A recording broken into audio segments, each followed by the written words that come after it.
When you look at burnout specifically, because it's so prevalent, like about 89% of Americans are burned out. And the effect burnout has on our body is really well documented. Like it reduces our creative thinking.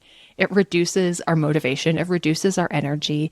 I mean, the human body is so incredible. Burnout is a survival mode, which is awesome and wonderful because throughout history, there are things we needed to survive. There are things that we needed to get through, whether we were in a war-torn country or famine, or we had to like walk across the desert for 6 months. Like we needed to be able to narrow that vision and narrow that focus to get us out of a bad situation. But the problem is, in the modern world, sometimes we use that same mechanism that makes us so resilient, not to remove ourselves from the thing that's harming us, but to stay in it.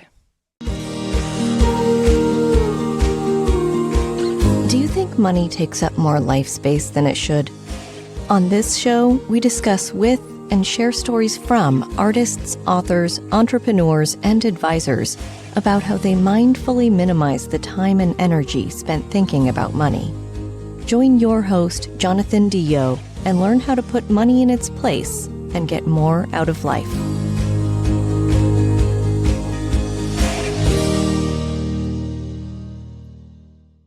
Hey, welcome back. On this episode of the Mindful Money Podcast, I'm chatting with Jillian Johnsrud. This is the second time I've had Jillian on the podcast.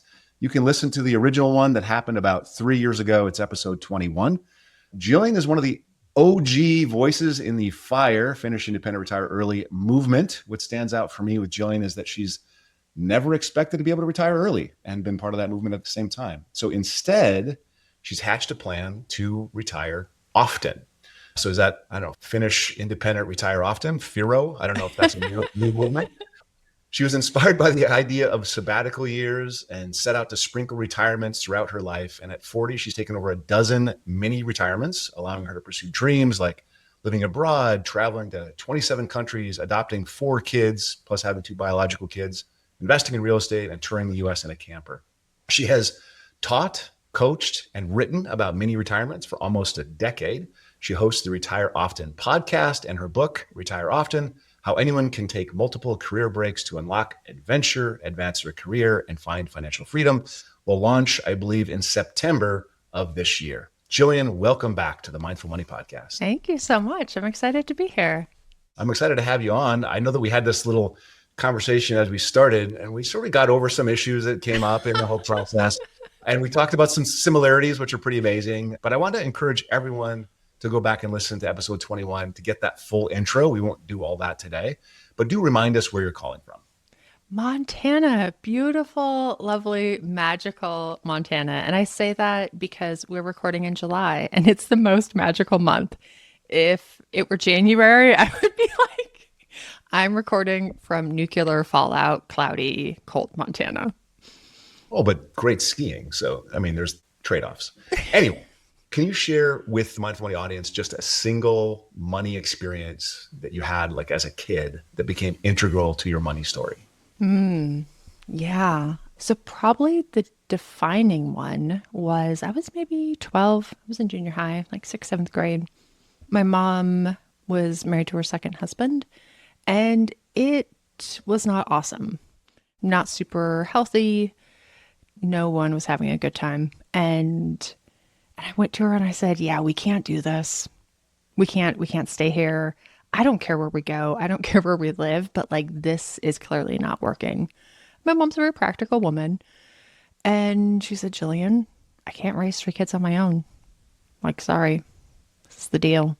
And cause I'm kind of an optimist, kind of idealistic, was devastated. And I went upstairs and I just like cried hot tears into my bed. But I also had this realization, oh, money gives you options. Oh, money gives you choices. And in that moment, I desperately wanted more choices. I wanted more options, and I never wanted to be in that spot again. And so I had this massive motivation, this massive like point of clarity of like, I need to figure out how to be good with money. Like I need to figure out how to save because this is not going to be my life. Yeah. I talk to have the feeling of, or the drive, the motivation to go after money comes from scarcity. Mhm. That was like not necessarily scarcity, but it was choices. Yeah, it was, it's interesting. It's an interesting question. It wasn't scarcity in that, well, I hated being poor. I also had this mindset of like, I'm tough enough to be poor. Hmm. I'm resilient enough. Like I can live anywhere. I can do anything. Like I had no fear of going without, but I desperately wanted the freedom side. Like that Hmm. upside. I remember at one point, maybe my senior year of high school, I was waiting tables and this was Montana, cold part of Montana, not even mild part of Montana, like 40 below part of Montana. And I remember telling my coworker, screw it. I think I'm just gonna live in my car. Like, and he was like, "No, that's a bad idea." And I'm like, "No, I You're think I'll getting be a car. fine. I think I'll be fine." He was like, "No, that's a really bad idea." It was a bad choice. He was 100% correct. It would have been a bad life choice. Um, I was self-conscious about being poor, and it was challenging, especially in my early 20s when I started making a little bit more money and I realized my spouse at the time and I, neither of us went into high earning professions. And I had this realization of, oh, I can look rich or I can be rich, Mm. but we don't make enough to have both. Like I have to make a choice. I can be rich, but I'm gonna have to look poor. Or I can look rich, but I'm gonna have to be poor. And I was like, yeah, I want to be rich. Like I'll suck up my pride and I'll work through my insecurity about like looking poor if I can actually have money and choices. Huh. Interesting take. So did your mom stay married to that man for a while For a or long time. for a long time? So you grew up and exited that house Hmm. while they were married. Hmm. At what point in your arc did you start thinking about this idea of mini retirements? Yeah, it was the first year my ex and I were married. I was 19. I was reading through the Old Testament like all the cool kids do. Um, and typical 19-year-old stuff. But I got to this idea of sabbatical years, and it just like, I don't know if I'd ever heard of it. It was a very novel idea. And I remember we were living in southern Idaho, driving in my Geo Metro, very classy, through the back roads. And I was like, hey, so I've been reading about this idea. Like, that would be amazing. And he was like, yeah, I don't think people do that anymore. Like, I don't think that's a thing. He's like, I'm not even sure if they did it then. I think it was just an idea. And I was like, yeah, but like, what if we did? Like, this would be so cool. Think of all the things we could do and like we could travel and these dreams we could pursue. And he was like, yeah, I don't know. Like very unconvinced. But there again, like I said, I'm kind of an optimist. I'm kind of an idealist. And I thought, but what if we could? And, he had all these logistical questions and I had none of the answers, which is a big part of the reason I wrote the book. In the last 23 years, I figured out the answers to those logistical questions. And I was like, wait, maybe I should just write all those down in one spot. So just tell us, what is a mini retirement? Define it for us. Yeah. So it can go by lots of names. Like a lot of people use sabbatical or gap year, hiatus, career break, mostly interchangeably. Like pick whichever one resonates with you. But I define a mini retirement by three characteristics. One, it's a month or longer. Some people will be 6 months, 2 years, whatever, but I find a month is like the minimum effective dose. The second one, stepping away from your primary career. So for a lot of people, it would be like a big adventure or travel or hobbies or health or whatever. But some people do use it to explore a career pivot or to go back to school or to work in like a different field, so it can have like a professional vibe to it, but stepping away from your primary career. And then the third one is to focus on something that matters to you, something that's meaningful, maybe enjoyable, but something that changes us as humans. So, okay, stepping away from your primary career, Yeah. does that mean starting over when you come back? I mean, how is that No. realistically possible? And then how does one go about planning that very first one? Talk to the boss. That seems like that's a big ask. Yeah. So there's three ways people can get a mini retirement usually. You can negotiate it off from your employer. You love where you work. You've been there for 2 years, 10 years, whatever. Negotiate off a month, 2 months, 6 months, and you come back to the same job. and everything's awesome. For some people, they'll take a mini retirement in between jobs. So same career, but in between getting that next job, which can be very advantageous. And it's one of the reasons it can help our financial trajectory and our professional trajectory is that for most people, switching employers is how they can secure like the biggest promotion and the biggest pay increase, which can massively change your lifetime earning potential. Just being strategic of, if I were talking to someone who were 24, I would say every 3 to 5 years, take a mini retirement, switch employers. Like just make that part of the plan. The plan does not need to be you work for the same employer for 40 years because statistically, you will not be compensated for that choice. So make that part of the plan of every time I switch jobs, I'm going to take a month off. I'm going to take 6 months off. For people that tend to work in one company for a long period of time, like 10 years, 15 years, take a year off in between before you start the next one. And then the third way is sometimes like unexpected stuff happens, usually bad stuff. You get laid off, you need to take FMLA, you have a family member you need to take care of, you get injured, and you're suddenly not at work. And those cases, I kind of call it like a mini retirement go bag. Have some plans, have some money set aside. When that unexpected opportunity shows up, grab your bag and like you're ready to do the thing and focus on that thing that matters. So not the one where someone is sick and you have to take care of them because you know where you're going then. But let's say you can't go to work for some reason, you've been told, right? And so you're saying have a plan in the bank that's like, hey, we're going to go to Paris and just have it there waiting. Yep. I'm going to go to Paris for a month. And if something happens that enables that, boom, you're off to Paris and know what that trigger is. What would create that? I mean, you're laid off and you have money set aside. So explain that. Explain getting ready financially for the thing that just throws, lands in your lap. That mini retirement go bag, I suggest coming up with 3 or 4 or 5 different plans, different scenarios. Like I know you love downhill skiing and you might be like, that's what I would do. I would downhill ski for a month. And then you get laid off in July and you're like, oh, or maybe not that plan. So some of them are seasonal. So there's chili. There's another side of the plan. There you go. So, right. So some of them are seasonal dependent. And so you want stuff that fits into different things. I usually encourage people to come up with an idea that would take about a month. Because then even if you have 6 months off, you can still do the 1 month thing. Where if you have a 6-month plan and you only get a month off, it might not work. Find these different things and find different things that, okay, so for this one, I would have to travel, but this one I could do at home, or this one I could do anywhere.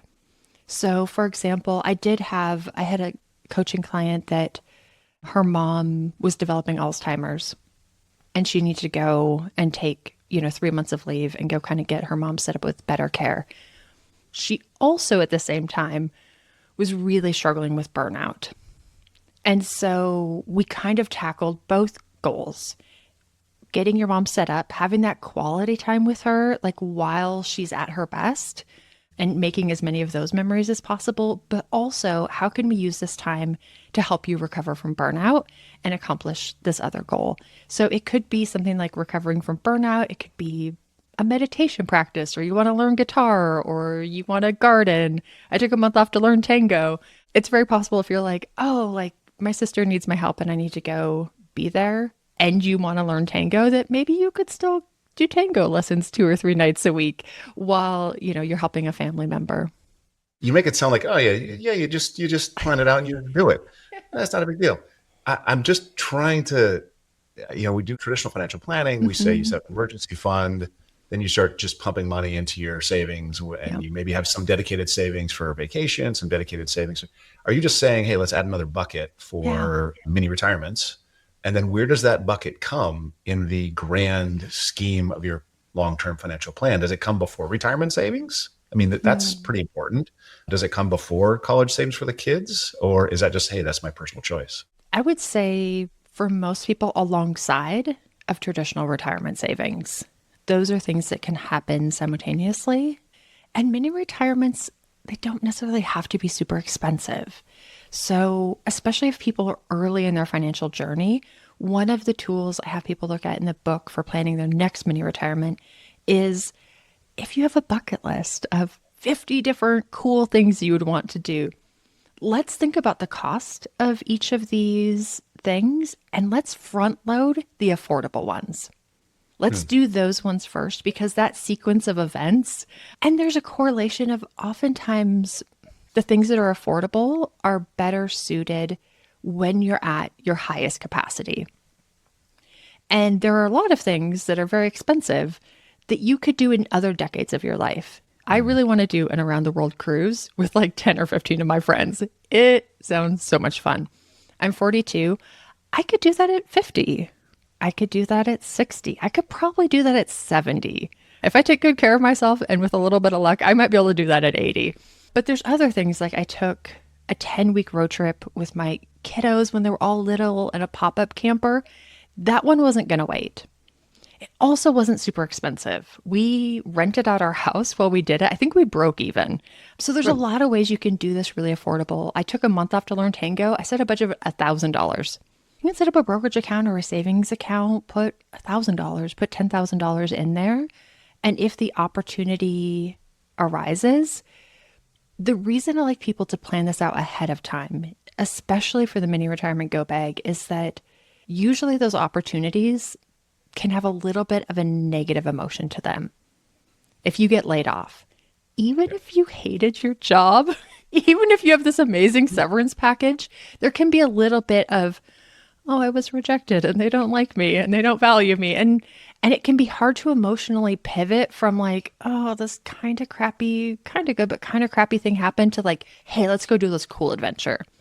But if you have the plan and if you have the money, you might still mope for a couple days. You might mope for a week, but you might be able to pivot and go do something really cool. I can't imagine. I don't think in my lifetime I've ever had, and so let me admit, I'm a workaholic. Maybe I'm not identifying the opportunities.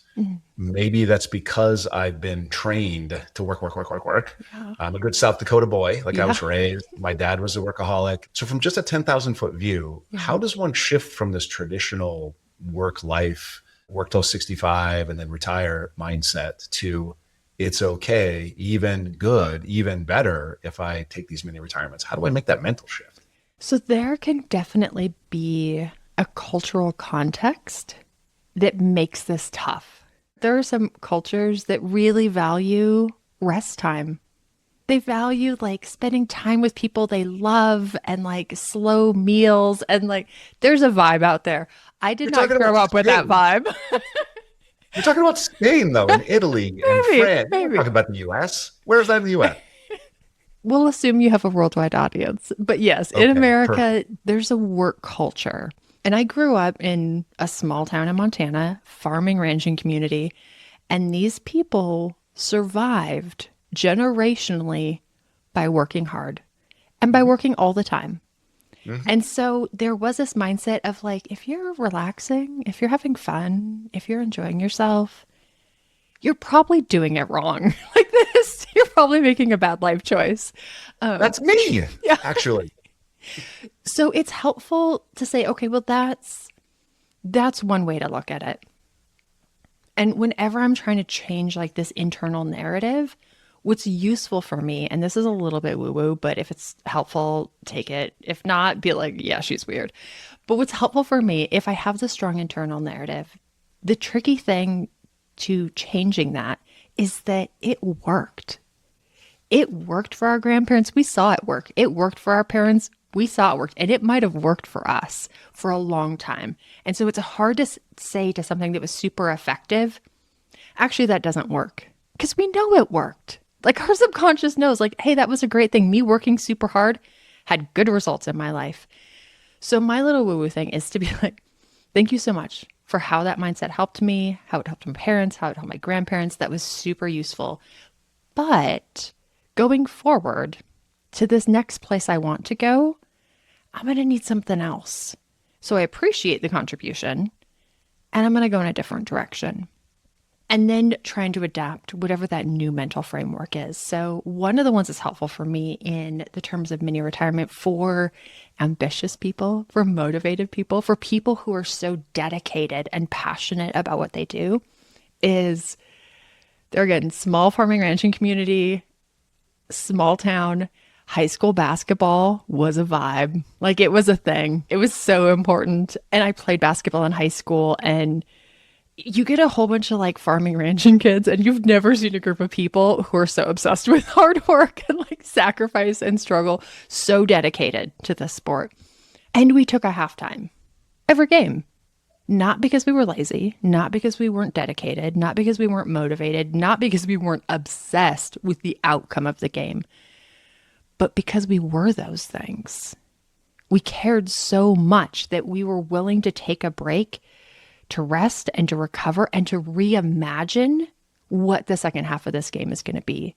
And the most dedicated, the most motivated, the most ambitious take a rest because it matters in the outcome, because you get better results. It's like if you run like a 300-meter dash, if you're 10% faster than all of the other players, you don't win 10% more races. You win all the races. And when you are kind of obsessed with good outcomes and when it matters so much, you're willing to do what you need to do to have that best possible outcome. And so I think it's this reframing of, it's not because I'm lazy. I care about my work. I care about the outcomes. And I'm willing to do what I need to do to bring my very best version of myself to this. So I understand there's a ton of exercise data that says you can't just lift heavy every day. Like you burn yourself out, you rip and tear muscle tissue. Yep. You can't do that. You have to have recovery. And I understand that. Mm-hmm. And so there's a ton of scientific data that says this. Is there similar data in the work and success and career data that says, does it really apply the same way? Mm-hmm.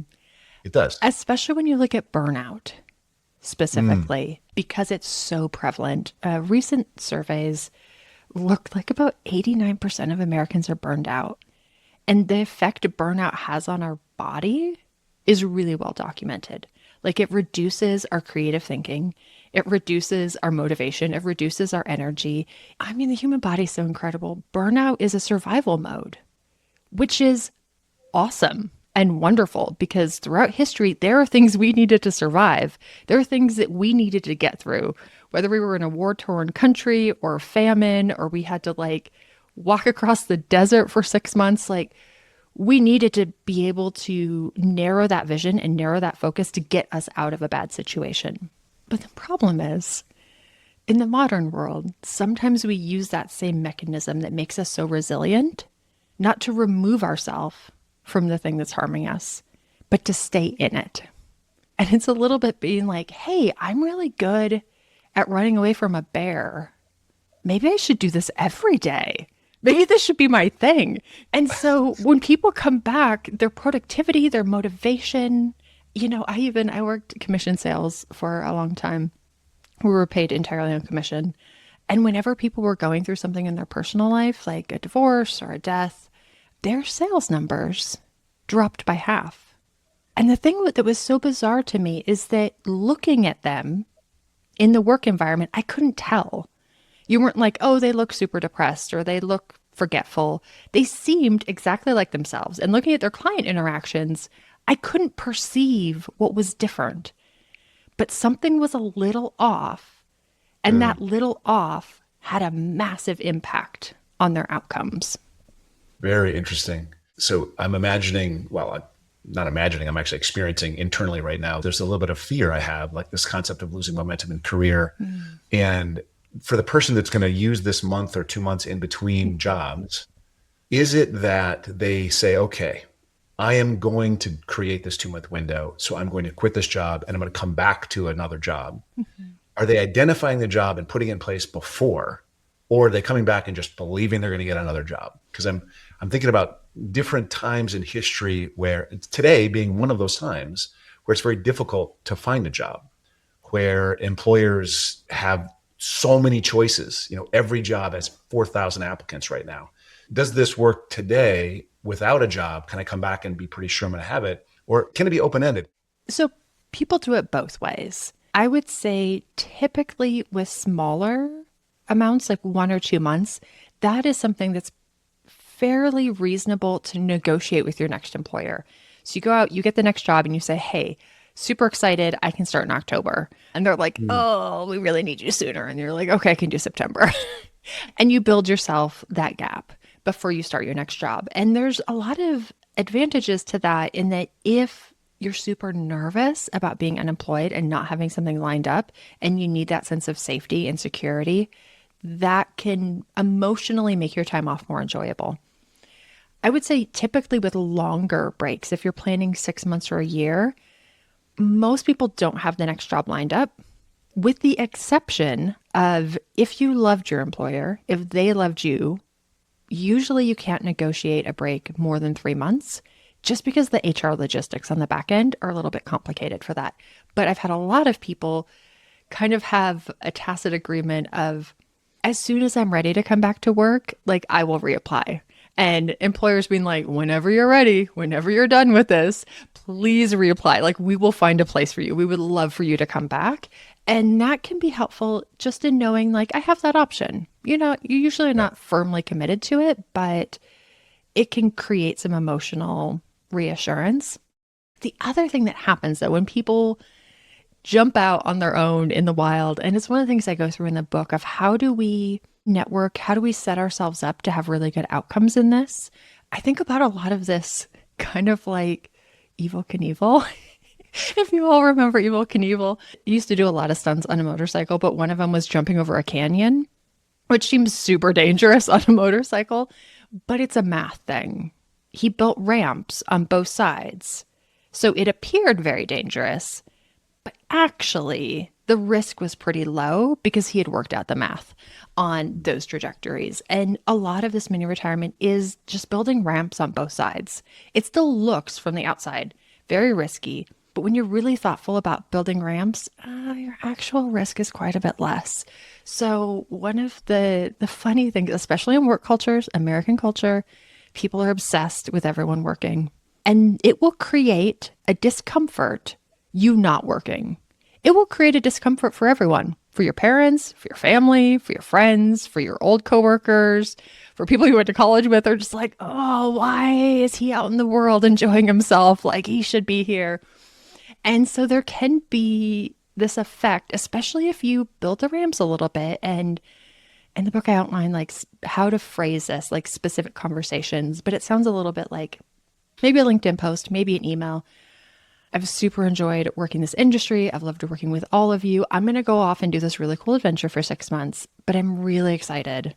You know, I hope our paths cross in the future. If you happen to hear of anything in the meantime, I am kind of committed to this trip, but feel free to reach out. I would love to talk about it. And people are surprised. I'm not surprised, but people are surprised how many job offers they get while they're on a mini retirement. How desperately people are trying to pull them back into the workforce.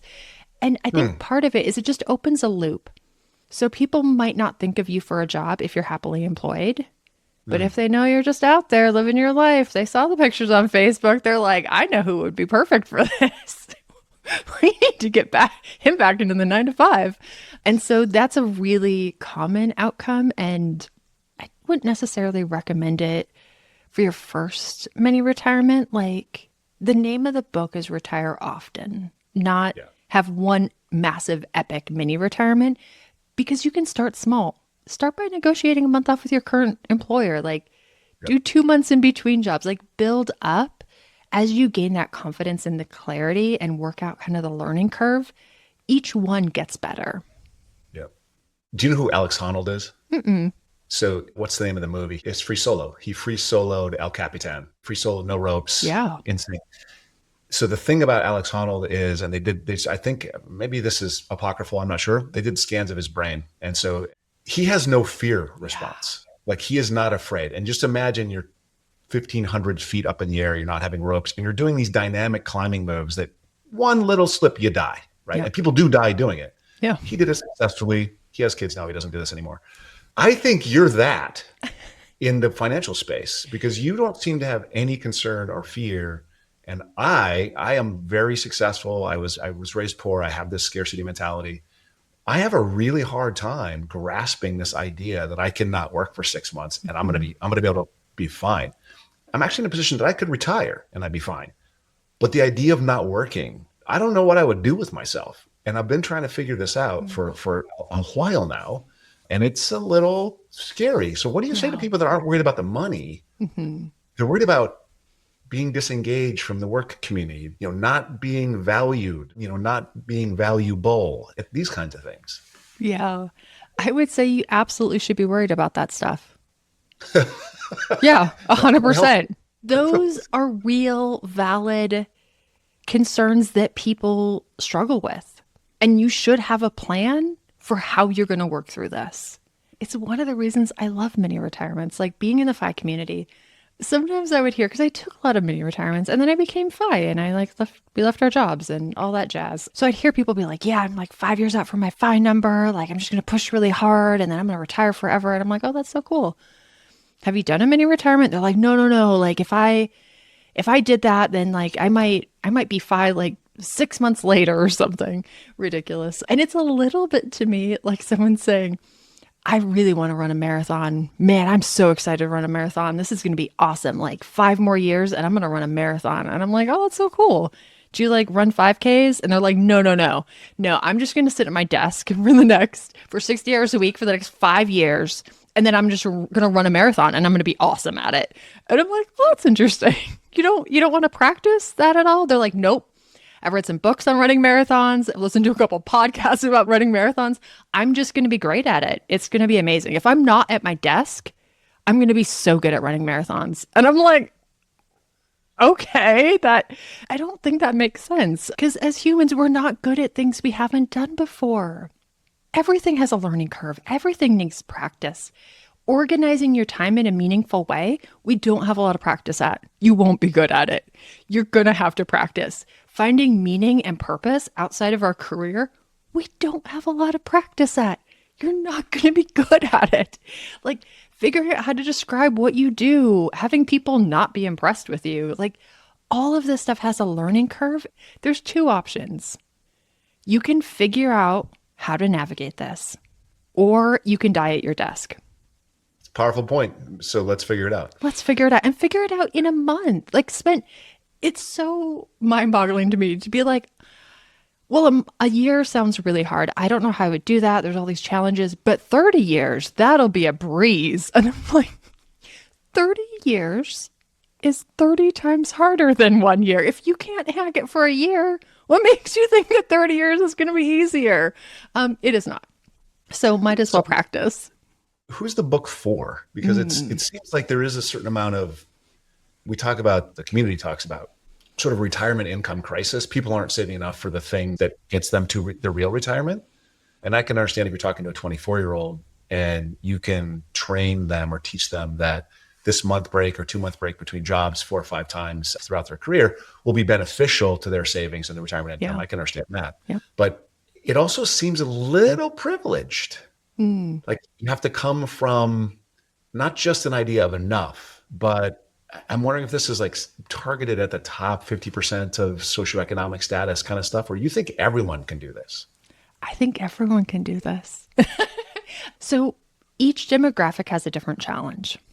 I've worked with a lot of high earners, people in important, significant jobs. Their challenge isn't the money. They're like, yeah, I've got $5,000, whatever. Their challenge is, I'm too important to leave my job. It would fall apart around me. I'm the CFO. No one else can do my job. There's no way I could take a month off. Everything would collapse. And that's their challenge. Where if I worked at Starbucks, if you work at Starbucks, you're like, no, it will survive without me. I make coffee. Everyone will be fine. I can leave for a month and come back. But like, I don't make enough money. I make like $8 an hour. The great thing for people on the lower end of the earnings spectrum, the cost of a mini retirement is proportional to your income because you're replacing the amount you earn. If you earn $2,000 a month, you need to replace that $2,000. Where if you earn $20,000 a month, you have to replace $20,000. And the cost of the adventure you do should also be proportional. So at most, I encourage people to plan for about 50% of whatever their take-home pay is. So if you earn $2,000 a month, spend an extra $1,000 on your mini retirement. If you bring home $20,000 a month, maybe spend an extra $10,000. And it can be proportional because those are the lifestyles we're accustomed to. If you earn 2,000 a month, you're accustomed to like doing road trips and going camping and sleeping on your friend's couch. I still love sleeping on people's couches. That's a whole nother story. Where if you bring home 20, you might like want a hotel bed. So the cost and lifestyle can be proportionate. So a great example, I was in a med spa and the receptionist was like over the moon. She was chatting with everyone. She was so excited. And so I finally get my turn to like go up and like be like, what's going on here? So this was in Montana. She had never been on an airplane before. She had never left the state of Montana. She was maybe 22 and she probably earns like $12 an hour. And she took a month off and went to Peru. Her very first trip out of the state of Montana was Peru. And she was over the moon. She was like, this absolutely life-changing. I couldn't believe it. You wouldn't believe what Peru was like. And she's like, I didn't go to the cities. I went to like the deepest, darkest parts of the jungle. And I'm like, oh my gosh, this is like Paddington Bear, like the deepest, darkest jungles of Peru. And she was so excited. But like, let's look at the math of this. Let's say she earns 2,000 a month. So she had to save that 2,000. Trip to Peru. I don't think the jungles of Peru are very expensive. So she had a plane ticket, maybe 1,000, maybe 1,500 for whatever her jungle hut was. If she saved, let's say this is 4,000. If she saved $200 a month, babysitting, dog sitting, mowing someone's grass a couple times a month, she could do this every other year. Every other year, she could have this life-changing experience for dog sitting twice a month. Like, there's challenges for low earners, but it's also easier to earn that extra money. Or even a high earner, if you're trying to cover like 30 grand, you can't dog sit a couple times a month and like come up with 30 grand. You need to do like real substantial things. But their challenge is, I'm too important to leave. And so we have to work through that obstacle. Yeah. Talk about, you're pretty much a solopreneur, right? You have coaching clients, you have speaking, and do you just schedule a month off where you're not going to take coaching clients? And what do you recommend for people that are like more in the service industries who, I have clients whose clients depend on me to pay attention to their finances. I'm wondering how that kind of thing works in this space. And I've taken 2-week vacations, which I'm on email the whole time. Yeah, it's funny because when people are like, well, you're self-employed, so then it's super easy because like you're your own boss. You can't say no. And I'm like, oh my gosh. So I put a whole chapter in the book just about self-employed because it's logistically so much harder. And it takes so much more preparation, to be honest. Like if you just negotiate a month off, that might take you a month, 2 months to like get that ready. If you're self-employed, legitimately, it might take 6 months. If your business is a mess, it might take a year. And it's a little bit like spring cleaning, like cleaning out a closet. You're going to pull all this stuff out and it's going to get way messier before it gets better. But the really cool thing for self-employed, it's so much work up front because you have to revamp your business. And there's all these reasons why it's tough. You have to simplify things. You have to automate things. You have to document things. And then you have to start to delegate things. That's a process. But when you come back, not only do you have this amazing break and you feel better and refreshed and like excited to do your work again, but when you come back, let's say your work took you 40 hours a week before you left. You come back and you're like, actually, now that I've done all that work, I could probably do this in 30 hours a week. And so you have two choices. Depending where you are and depending on your personality, you might say, I like having an extra 10 hours a week off. I'm going to start going to the gym. I'm going to coach my kids like Little League. This is awesome. Or people who are very motivated and ambitious are like, hey, that big project, that expansion, that thing that like I really wanted to do, but I didn't have the time or the energy or the bandwidth, like we're scaling this up. And they come back and they build bigger and they build more because now they're not bogged down in these details that they should have fixed a long time ago, but they never had like the motivation or the inspiration to take care of that house cleaning. As we're talking, I'm realizing that there was one. So I don't remember the date that we talked, but I think shortly after we talked, it must be shortly after we talked, my brother died. And so my brother died in June of 21. So this is 4 years later. And I remember when he died, I didn't go into the office for about 6 weeks. Yeah. I told the people in the office, hey, I can't function. I can't take calls. I'm not going to be responding to emails. Just forget it. And they took care of it. Yeah. So in that circumstance, I took a sabbatical. Yeah. I didn't decide to take a sabbatical. I didn't, think about it, but I did it. Everything was fine. Yeah. Like everything was fine. I came back to work. I came back slowly. I didn't come, I did exactly what you said. I worked 20 hours a week instead of 40 hours a week, or 20 instead of 50 hours a week. And still, when I think about, okay, but I can plan it, I feel like that's like a justified sabbatical. Like it's okay for me to take some time off if I have a traumatic event in my life.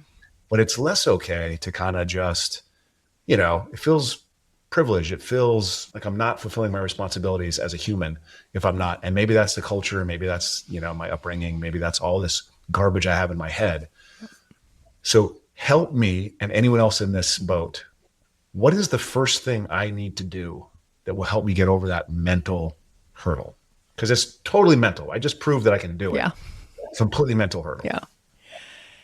So this is not uncommon. It's a real thing. And so I think the best way is to be super specific about what the story is. What is that narrative? What is that thought process? Because sometimes things float around in our head, but we don't fully articulate them. And once you fully articulate them, it gives your conscious brain an opportunity to correct. I had this client once, and there's so many stories that people tell themselves. And she was thinking about taking a career break, and she was like, gosh, I'm worried that my grandma will be disappointed. Like they came over here, they immigrated, they worked so hard, and my parents worked so hard, and they sent me to college, and they were so proud of me, and they sacrificed so much for me to have this career, and to walk away feels like I'm just disappointing them, and I'm wasting all of the work they did. And I was like, okay, so if you talk to your grandma, what do you think she would say if you were going to take this off? And she was like, oh God, she would be so happy for me. Like she would be so happy for me that I'm like taking care of myself and like that I get to enjoy life. Because really that's what she wanted for me. And I was like, okay, well, would it be helpful if you had that conversation with her? And my client said, she passed away about 10 years ago. And I was like, oh, the stories we tell ourselves. She was worried about disappointing someone who's been gone for 10 years. But until we talk that through, until we articulate exactly where is this coming from? What does this sound like to me? Because it'll be a little bit different for everyone. Then we can't self-correct it. We can't add new truth and new context to that old story, because those old stories are frozen in time from when we wrote them.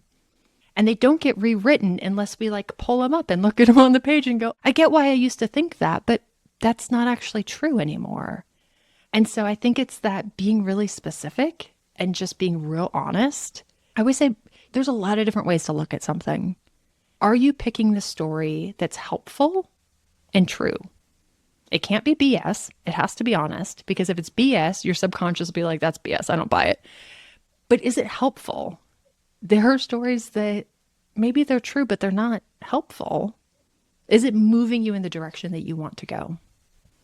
I've got a bizarre sideways question. What is your spiritual practice? You seem to be very grounded, very wise, like you've studied psychology for years, or like you understand how the brain works. You meditate daily or pray.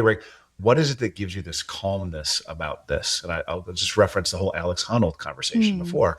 You seem very like, no, you can do this. Just, be patient with yourself, ask yourself direct questions, be very clear about what you're hoping to do, plan it out and do it. When you mention the Alex thing, it's not that I don't experience fear. Quite the opposite. Like you, I kind of grew up poor. It was a little chaotic. I became hypervigilant. I didn't feel safe. I felt entirely responsible for my own well-being. And so I had that vibe, which is okay. And it's super useful. Like, honestly, sometimes you just sprinkle the right amount of trauma in and like you become a really successful adult. It's like the sweet spot. 100%. 100%. Yep. But it's also looking at like being intentional about where do I want to go next? What do I need to get to that next spot? Like, I'm thankful for what got me here, but is here where I want to be? And just being willing, I think, for me to look at the challenge, to look at the hesitation, to look at the fear and be like, okay, how are we going to figure this out? And applying elements of that mindset that were useful in the past of like, I am resilient. I am strong. I am capable. I can figure this out too. Like, yeah, it's a problem. I face lots of problems. Let's figure out this problem too. Like, and there is a sense of like being scared of risk, but also knowing I'm going to be okay. Because like I can do hard things. And Yep. I've done a lot of hard things and I can do hard things in the future. I think it's using those things that made us, but leveraging them in a way that moves us to the place we want to go next. Yeah, that makes sense. And I think you've spent a lot of time specifically in this topic. So it's like, and your experience, so it's easy for you to talk about it. This kind of floats off. And so, yeah, whatever, this happens and you just sort of work through it and it's, yeah, you'll be fine. It's terrifying the first time. And there Yep. again, why you should retire often, like there's such a learning curve. So start small, but you'll gain confidence and clarity every single time you do it. You'll get better at it every single time you do it. And then you can scale it up. But being afraid doesn't mean that it's the wrong choice. Fear is like a Right. supernatural physical response. But I encourage people, because honestly, many retirements are a hassle. It's scary, it's complicated, it's work, it's money. Like, I encourage people, like, when you look back on this in 10 years, in 40 years, when you're 80, in the rearview mirror, that hassle, that fear, it gets smaller and smaller and smaller. The meaningfulness, the joy, the importance, like, embrace projected regret. If you would regret not doing this when you're 80, feel the depth of that regret right now and let it give you some motivation and some clarity. Because when you're 80, the meaningful, it expands. It gets so much bigger. So on my podcast, I interview people who've done mini retirements and some of them were my clients. So I walked them through this whole process. I heard all this stuff, but now they're 2 years out and I'll be like, so were you nervous about this? Were you scared? I know the answer because I was there. And they're like, no, it was pretty easy. Actually, I wasn't nervous. And I'm like, BS, I have the notes. You were so scared. They legitimately don't remember how big that fear felt. Because all they remember was incredible experience and all the growth. And I'm like, dude, you're delusional. You were so scared. I bet that helps sort of feed this idea that it's going to be okay. You've seen people go through it. Yes. You've seen people, right? And everyone survives and they come back and they Yes. forget the hard stuff. And I know that too. It's very interesting to hear you talk about it this way. Tell people how to connect with you. Where do they find you? Retireoften.com. It's everything. I've got an unhinged newsletter. You can order the book, group coaching, worksheets, free worksheets if that's your thing. Yeah, retireoften.com. All the things. On social, I'm at Jillian Johnsrud. So if you dance tango, please slide into my DMs because I want to dance. Wow. Okay. Thanks. I very much appreciate it. I want to just, for the audience, check out Jillian's book, Retire Often, as a guide to building flexible, intentional life by integrating periods of rest and reinvention. And I will definitely get the book and read it as well. It challenges the notion that we have to work relentlessly for decades before enjoying life. And I probably need a little bit of a dose of that. So Jillian, thanks so much for coming on the podcast. Thank I you appreciate for the having me conversation. again. Thanks for listening. Full show notes for each episode, which includes a summary, key takeaways, quotes, and any resources mentioned, are available at mindful.money. Be sure to follow and subscribe wherever you listen to your favorite podcasts. And if you're enjoying the content and getting value from these episodes, please leave us a rating and review at ratethispodcast.com/mindfulmoney. We'll be sure to read those out on future episodes.